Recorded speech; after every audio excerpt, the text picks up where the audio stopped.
We have Mr. Dinesh Khara, SBI Chairman, with us to give his perspective on the budget, which has given a pleasant surprise to the country, to the viewers, to the investors. Mr. Khara, thanks for joining us. Welcome to NDTV Profit. Thank you. Thank you for having me on your channel. So my first question is, this budget, it's not populist, but it's focused on fiscal discipline, contrary to what everyone expected, that it could be populist because of the elections. What are the key takeaways for you from this budget?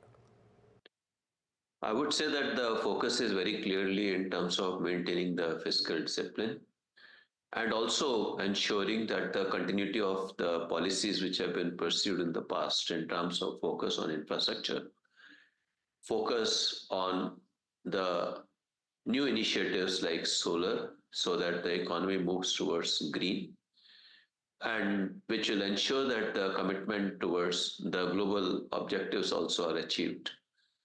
Likewise, there is a very clear focus for housing for rural and housing for middle class. I think this budget has to be seen in the context that the tax to GDP ratio has started improving, which is now moving towards almost 11% of the GDP.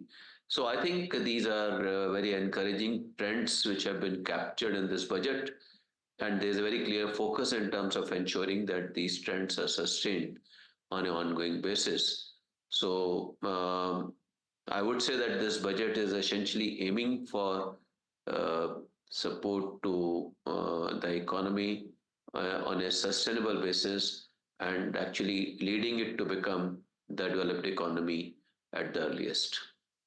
Yeah, right. So the finance minister is very clearly, I'm just underlining a small statement she made yesterday while giving a speech in Parliament, is that they've set the goal of India becoming a developed economy, but the roadmap will come in the next July budget. But the most important question on our minds, on everyone's minds, on the market's minds is, how will we fund this ambitious program? Because funding is going to be very important for that. How does the SBI look at it from the funding point of view for this growth program? See, I would say that this fiscal discipline, which has been ensured, that will go a long way in terms of ensuring the credibility of the nation in the eyes of various global rating agencies. So I think that is one of the very important factor when it comes to attracting funds from the globe, from across the globe. I would say that that is the most important enabler, which will ensure that we get to see the money flowing in from across the globe. That is one. Secondly, the inclusion of the debt paper into the global bond index is another very important initiative which has been announced by JP Morgan some time back. So that also is a reflection of the India's credibility in the eyes of some of the leading players across the globe. So I think these are some of the positive which will ensure that we should be in a position to attract the global capital, and it will certainly go a long way in terms of ensuring the growth of the Indian economy. From a bank's point of view, you are the largest bank, as the logo says, the banker to every Indian. How will SBI see this? How will, to what extent do you think SBI will be able to participate? Because you have to meet both the goals of the social inclusion as well as profitability in mind. How will you fund as SBI? What kind of participation will you see? A 20% growth, 15% growth over the next few years? See, we have been the way we look at the growth opportunities are the nominal growth plus it should be our growth in loan book should be at least nominal growth plus 2-3% depending upon the opportunities which should be available. So I think loan growth we are quite confident we should be in a position to see decent loan growth in the days to come, and we have enough elbow room also available for ensuring that there should be, we can support adequate growth in the economy. So that is something which I would like to mention. And when it comes to the sectors, I would say that this solarization has actually opened up absolutely a new growth opportunity for the banking system, and we should be in a position to support it in a big way. Apart from that, the renewed focus for the housing for all, I would say, is a very important lever for growth, because normally the infrastructure as well as housing in particular, it gives impetus to the core sectors of the economy. So when the core sector grows, it has got a multiplier effect all across.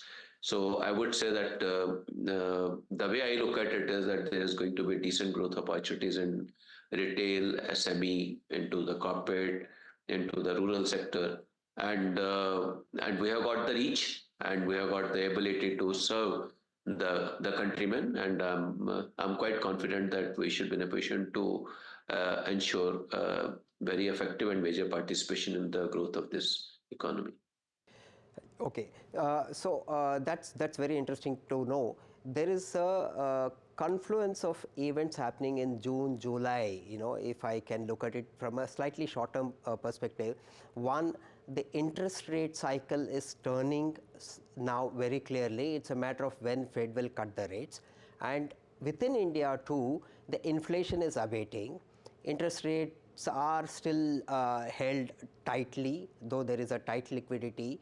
Now, in such a scenario, this transition could cause problems for banks. How would you assess that part? No, I think the way I look at this kind of a scenario is that as far as the interest rate in India is concerned, to a greater extent, RBI has decoupled itself from the global central banks. And here the deciding factor is going to be the inflation.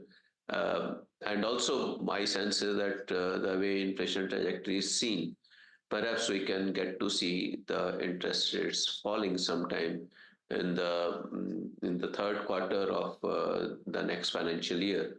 That's what my sense is. From second to third quarter, we should get to see the interest rate falling.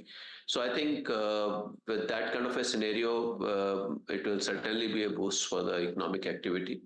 And about what you mentioned in terms of the tightening of the liquidity, and I think on that particular aspect, RBI is ensuring that there should be adequate liquidity in the system, and they are resorting to VRR. And so that is something which is being ensured.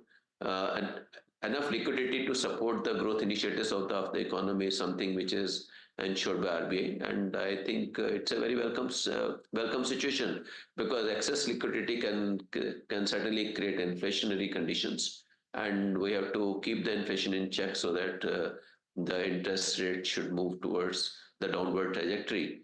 I think it's a very very very clearly thought through policy, and which will eventually support the initiatives being taken by the government, and also for the ultimate good of the economy. I believe these are the steps to be taken. Yeah, one last but very important question. Soon after the budget, we have the RBI policy coming up, rather MPC meeting coming up on the 8th. What do you think will be the tone of the RBI? I think things are easing out, though liquidity has been tightened. Do you think that RBI will be slightly more dovish than what it was over the last quarter?